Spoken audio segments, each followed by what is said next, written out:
Brian Williams now has some company. Bill O'Reilly has been caught in an apparently multi-decade-long lie about his wartime war zone coverage of the Falklands War in 1982. Now, there are multiple different versions of the lie that he's told, with various different elements of bravery and heroism and danger that O'Reilly faced while he was there. So we're going to show you multiple different times that he gave various accounts of what actually happened during his time covering the Falklands War. In this first clip, you're going to see him talking with Bill Moyers about just the general coverage that he did. Bill often sends his puppies over to our apartment in New York to ambush me. No, I'm serious about that. Bill feels about journalism the way Bush does about war, and he sends other people to fight it for him. No, by the way, I miss Moyers in the war zones of El Salvador, the Falkland conflict in Argentina, the Middle East, and Northern Ireland. I looked for Bill, but I didn't see him. Wow. In the war zones of war zones. Okay. The war zones of Northern Ireland, El Salvador, the Falkland Islands, and another one. What was The the Middle East. The Middle East. The Middle East. Those, so theoretically, the famous 4 wars with a pen. Yes. That's what he's talking about. Yeah, exactly. Now, let's see. We've got a little bit more detail in this second clip. I am honeymooning right now in Argentina, and my hotel keeper directed me to Bill O'Reilly and Fox News. You have a huge fan base down here, Bill, although they use subtitles. Hard enough to understand me in English. I can't imagine what those subtitles are. No problem with that, Dave. Tell everybody down there I covered the Falklands War. They'll remember. No, but okay, so he lied about all that. We're going to explain all that. But think about what an unbelievable ego. They'll remember. They'll remember. Why would they, even if it was true, why would they remember a junior CBS reporter covering the war decades ago? 25 years. I mean, he thinks that people in Argentina are like, oh, remember when 33. when the hero Bill O'Reilly came here and covered the war with a pen. Everybody remember that in Buenos Aires? Yeah, really they'll made the remember. difference, Also, I think. yeah, and they'll be reading it in subtitles. Subtitles. They're called subtitles. I also like the ridiculous fake humility there. Like, he's a guy who, as a broadcaster, in terms of the damage he's done to the country, has a lot of problems. But nobody thinks it's hard to understand him. Yeah, it's just ridiculous to throw yourself under the bus for something that's obviously not true and to never admit to the things that are true. You don't think people right now are telling stories to their kids in Argentina about how the war was touch and go until that proud journalist Bill O'Reilly came and wrote an article that changed the war? Yeah, it took some B-roll. Entonces el grande hombre Bill O'Reilly viene a Buenos Aires. But now let's get to the heart of the matter. Yeah, now it gets even worse. In this next clip, you're going to see that he wasn't just passively covering the war zone, he was actually taking part. No. Well, that's really separates me from most of these other bloviators. I bloviate, but, you know, I bloviate about stuff I've seen. They bloviate about stuff that they haven't. I covered 4 wars. I was down in El Salvador in the 80s. Then I went over to the Falkland Islands War, covered it from Buenos Aires and Montevideo. Yeah, it was dangerous. I almost got killed a couple of times. And I was out there pretty much by myself because the other CBS News correspondents were hiding in the hotel. And I said, wait, you got to get out and cover the story, which I did. Now, you got to understand it. When you're in El Salvador or Argentina or even Northern Ireland, you're on your own. When you're confronted with somebody bleeding and injured, do you help them and then shoot and do all that? And I'll tell you a story about what happened to me one time in a second. Right. Because I was in a situation one time in a war zone in Argentina in the Falklands where my photographer got run down and hit his head and was bleeding from the ear on the concrete, and the Army was chasing us. I had to make a decision, and I dragged them off, you know, but at the same time, I'm looking around and trying to do my job, but I figured I had to get this guy out of there because that was more important. My photographer got run over by the crowd. He got trampled by the crowd, and the camera went flying. And I saved the tape because it was unbelievable tape, but I dragged him off the street because he's bleeding from the ear and he had hit his head on a concrete. So I'm dragging him off the street, and with one hand, I got the tape in the other hand. The sound man is trying to save the camera because CBS was not going to be happy to lose a camera. It was that expensive. And then the Army comes running down, and the guy points the M16 at our, you know, and I'm going, periodista no dispare, which means journalists don't shoot. I said, por favor. Please don't shoot. I wasn't begging. Oh, Brian wonderful Williams' details lies there. don't seem all that bad anymore. First of all, I recommend that he does what I do. He should not leave the house without a hairdresser. We all can see. I had no idea he was as bald as that. He is super bald. Did you see how bald he was? Okay, I'm not sure that was the heart of the matter. Did I miss the point? Am I missing the There are point? like 6 abominable things in that. I mean, first of all, I think you went, I was telling all these other cowards that were there. Like, you got to go out and cover it like me, like this big, brave man. You're all cowards. And he didn't name them, but they knew who they are. And apparently they were too cowards to go into the war zone. It's a different thing. Like, even if that's true, a good guy doesn't say that. They just don't. That's a separation of a man and a guy who spent his entire career trying to tell everybody he's a man. Like, if you went out there while the others were in their hotel, then good for you. Don't tell that story. That's despicable. So it turns out one of the CBS reporters there was Bob Schieffer. And in fact, they took some of the footage that O'Reilly got, and then Schieffer did a story out there because he was the lead reporter there. So Mother Jones asked Schieffer about this. Where was this? I can't remember. This was in Buenos Aires. This was in Buenos Aires. So he's pretending that he's in a war zone in the Falkland Islands. Of course, he never went to the Falkland Islands. 1,200 miles away from the war zone. Which fucking islands are you talking about? The one in the middle of Buenos Aires? Maybe there's a Falkland Islands out in Long Island. There's fucking islands everywhere. Okay. So not only did O'Reilly not go to the Falkland Islands, not a single American journalist, with the exception of one guy from NBC, wound up in Falkland Islands, and he wasn't in a war zone either. No American journalist was in a war zone. There were some British journalists. That's it. And by the way, you mentioned it there, but we do have to point out that Mother Jones has done an amazing job in putting together all the past times that he's referenced being in the war zone there. Publishing this after giving him an opportunity to respond. Both Bill O'Reilly and Fox News declined to respond. But yeah, they've just done an amazing job, and David Corn is the lead journalist. But you were mentioning, what did Schieffer do? So Schieffer's the lead guy there, and you can tell what an ass O'Reilly is from day one. So the part of the story that's true is he goes out in Buenos Aires, and there is people protesting. After the war is over, That's right. Okay, the reason they're protesting is because they think that the military junta in charge of Argentina at the time gave up to the British too easy. That's why they're mad, because the war is over. So now the police come out and they have a clash with the protesters. O'Reilly covers that, and he gets some good footage out of it, right? Presumably that's where the cameraman tripped, okay? And then he says in other lies, he says people were shot and killed. Yeah, he says multiple people were killed. That's right. And their reporting at the time did not reference any people being killed. There were a few injuries, that's it. His report at the time did not reference anybody being killed, okay? And so Mother Jones proves, beyond a shadow of a doubt, that no one died at those protests. So all that is false. And he says, we were being shot at. No, they had apparently rubber bullets, etc., and it was a serious riot. But it wasn't in a war zone. It was after the war was over, and no one died. And so him, like as if he's in the middle of a war and he's dragging he's got to make a decision. But by the way, it was in a like bragging on whether I should save the tape or the guy bleeding on the ground, that's not something you brag about. Of course you get the guy. Of course he's like, I did this move. I did the O'Reilly move. And I got the tape in one hand, the other guy, and then I throw him over my shoulder and 3 other people. I mean, come on, what a liar. What an unbelievable Jake, liar. Really fast. Can't you imagine how poignant it would have been if they'd rolled the 30 seconds of B-roll and then they had a picture of the slain photographer with some years? That would have been real sweet, I think. Yeah, so to finish up Schieffer, so Mother Jones goes and asks Schieffer, hey, you were there. Did O'Reilly go to Falkland Islands? He's like, of course not. He's like, he said, I tried everything under my power. Now, when one guy from NBC wound up over there, I was livid. No, I couldn't go. Nobody from CBS went. Nobody from America except that one guy from NBC went. Categorically not there. O'Reilly says that none of you guys were in the streets.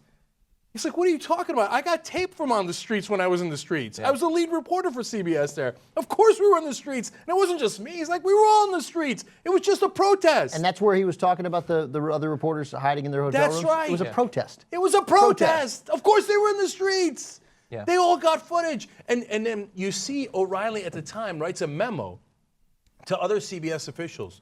And he's so mad. He's like, I can't believe Schieffer Bigfooted me, and you used my footage with Schieffer doing the package. Wasn't your footage. But first of all, you work for CBS. That's right. It's CBS's footage. And by the way, but literally, it's the photographer. Shut it. Oh, that's right. Finally, on Schieffer. All right, sorry. So he says, "How dare you have the lead reporter do the lead report?" But what the hell are they supposed to do? Have every Tom, Dick, and Harry junior reporter on the scene? Oh, and by the way, I was also there.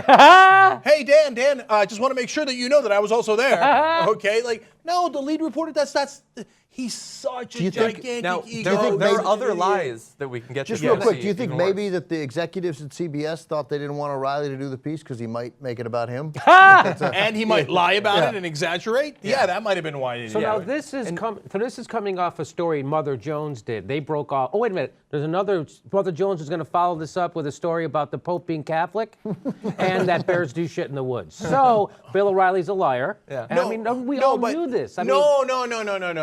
See, that I don't want to let him skate on that because that's what everybody's going to say, and then we're going to move on, and everybody's going to forget about it. It's not fair. Yeah. It's not fair that they get to lie every day, and then we all. But then they turn around and say all the other rest of the press. They will say Fox News Channel, and they will have a person in the White House correspondence. In the press conferences with the president, he'll get to ask a question. They'll get to, and all the other news outlets will give them respect. Oh, here's Bill O'Reilly, the lead anchor for Fox News Channel. Really, I want to respond directly to what you said about him, the sort of us knowing it. Now, he says that he had previously talked about this, so nobody should be surprised. I apologize, we don't have a graphic for this. But he said in an interview with TV Newser, he said, I laid this out in a book called Those Who Trespass. That was the first book that I wrote, soup to nuts, what happened in Buenos Aires during the Falklands War. So first of all, what you should know is Those Who Trespass is a novel that he wrote 16 years after being there. It is a novel. It's not a nonfiction book. In his nonfiction books, he did not even talk about this. He then goes on to say, my pieces ran on CBS News. I was praised for them. I mean, this is ridiculous. Everything I said is verifiable. This is insane. You were praised. Yeah, that's why you lied. And you got praised. Being praised, okay, people probably praised Brian Williams for his valor in being on a helicopter that's almost shut down. That doesn't make it true. So it makes it more reprehensible. And by the way, really fast, just to that, people are getting mad about Brian Williams because he kind of said, oh, I'm cool. I was with the soldiers. Brian Williams never made himself out to be a hero, that he was dragging someone away, that he like bravely saved someone's life. If anybody's mad at Brian Williams, this is much worse because it's much more self-centered. It's much more hyperbolic, which is the nature of Bill O'Reilly. I feel like maybe you did with Brian Williams about this. Like this, so now everybody's going to say, look, we got him lying. Watch, Ben just said this reveals Bill O'Reilly to be who he is more than anything else. It may. Watch his show any night of the week. And he reveals himself in 5 seconds, okay? Yeah, right. So he reveals himself to be a race-baiting maniac. He has no problem doing that. He's completely untethered from facts on most things.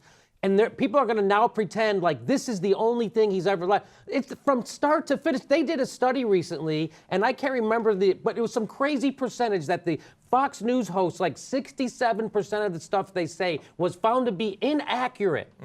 Like some crazy high number like that. You saw that study, right? So it was some crazy high number. I'm like, holy shit. So, I mean, I knew they were lying all day long. And the stuff that they do, just when it comes to race, when it started with Trayvon Martin and to see Bernie Goldberg and Bill O'Reilly sit there and say stuff like, of course we're afraid of black people. They're all criminals. Yeah. They literally said that on their show, okay? So for this to be the thing that takes down Bill O'Reilly, first of all, it won't take him down because this is the same news channel that hired a guy named Howard Kurtz to be their media critic. Howard Kurtz, who used to host a show called Reliable Sources. He had to stop doing that show because he filed too many stories that were unreliable. Fox News immediately fucking hires that guy. That they have no standards over they just released an unedited propaganda video from terrorists, 22 minutes long, to get clickbait. They have no standards about anything. Go ahead. Okay, now, I want to be very clear about his lies, okay? Now, John's got more for you in a second, but before we move away from the Falklands, he said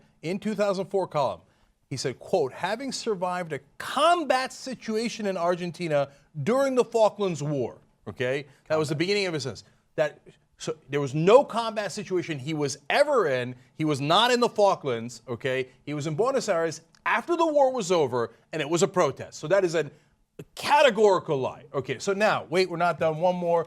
And by the way, there are dozens of these. I'm just giving you a couple that are absolutely clear. He said in 2013 on his television show, I was in a situation one time in a war zone in Argentina in the Falklands. where my photographer got run down and then hit his head, was bleeding from the ear on the concrete, and the army was chasing us.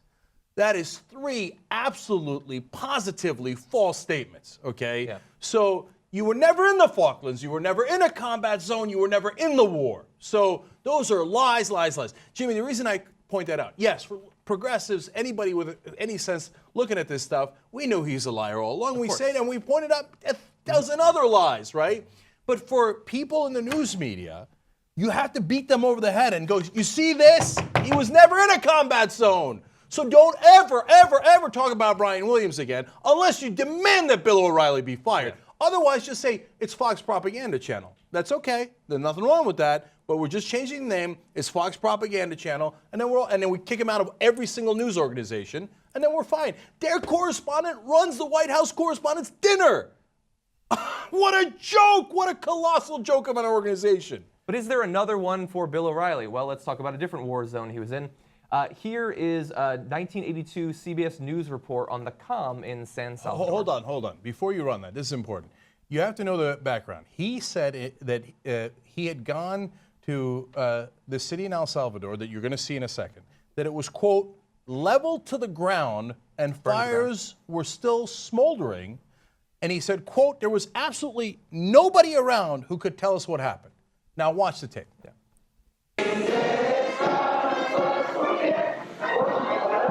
These days, Salvadoran soldiers appear to be doing more singing than fighting, even here in the Northeast, the heart of rebel country. A military helicopter took a CBS News crew on a tour of areas formerly held by the rebels. We saw signs of war, houses destroyed and dead animals, but no signs of insurgent forces. In fact, government soldiers camped out in the open, and bridges destroyed by the rebels are now under repair. This is the town of Mienguiera, deep in the Salvadoran mountains, about 20 miles from Honduras. Now, until recently, the rebels held this town and all the area around it. But now the government soldiers have driven the rebels out of town and into the mountains. The insurgents left behind this. The fighting in Mienguiera was intense. The ordeal is reflected in the faces of the people. Bill O'Reilly, CBS News, San Salvador. So when he said there was absolutely no one around who could even tell us what happened, how did those people get in his camera? How were people walking behind him? How did he wind up shooting all of them? And why did he say in the beginning of the report, there's no fighting anymore? In fact, the soldiers are doing more singing than fighting. Camping out in He the also said the entire thing was leveled. It clearly wasn't leveled. Yeah. No, look, anyone, and of course he's out there, guns blazing. This is, quote, total bullshit. Made up by a gutter sniper, etc. Well, dude, you're on tape! You're on tape! We just saw the tape! There's plenty of people around. Was there a war there? Yes. And he brags, I went to go cover it. But again, after the fighting was over, just like in the Falkland Islands, right? And that's your job. You were a reporter. They sent you there. The only way you wouldn't have covered it is if you said, I'm a coward, I quit. I don't even want to go to El Salvador after the fighting's over. And just so we all know, too, that now you work for an organization that has stood arm in arm with the exact same kind of people, because they were anti-communist, who ran the death squads in El Salvador, and the Robert D'Albizon death squads that killed thousands and thousands of completely innocent Salvadorans, while the administration that you continually tout on a regular basis as the greatest administration to ever serve this country funded those guys. Yeah. And we let them execute the people in all over El Salvador. So That's a great point. yeah, and I mean, and by the way, the end of that piece sucked. So this is apparently the 4 wars with a pen, right? So Mother Jones is asking a very reasonable question. 2, we've proven to be lies. The other 2, great, tell us about it. Maybe you were a hero. Maybe you're the hero that you are in your own imagination, okay? So give us backup. Where in the Middle East were you? Where in Northern Ireland were you? In which conflict were you in the middle of? Which war? Which strike? I mean, maybe it wasn't a war. Maybe it was a terrorist strike in Northern Ireland, and O'Reilly was right there. In one of the clips, you notice he said he almost died several times. Yes. Yeah. Right? So what were the times, other than the protests in Argentina, when you almost died? How did you almost die? So he's all over the press calling it total bullshit, and Korn is a liar. Okay, so then tell us, where were you in Northern Ireland? Where were you in the Middle East? The reason you don't want to say anything is because you know you made that up as well, and you know it for a fact. You think he made up being in Northern Ireland? No, I'm sure he went to Northern Ireland. I'm sure he went to Ireland at some. By the way, he might not even been in Northern Ireland. He might have been in Ireland. Okay. okay. He might have You been see in what an I'm saying? He might have been like in an Irish pub. Yeah, down the street in Manhattan. Yeah. Right? No, I don't know. He can tell us, right? But was he in the middle of a war zone where he got shot at and almost died in Northern Ireland? No way. I will bet any amount of money on it. And so we know O'Reilly's got a lot more money than me. He could bankrupt me. Say, hey, Cenk, you said any amount of money, okay? Here's $1 million, $10 million, whatever it is, and here is me in the middle of Northern Ireland when I got shot at and almost died. Go ahead, Bill. Go ahead, I'm waiting.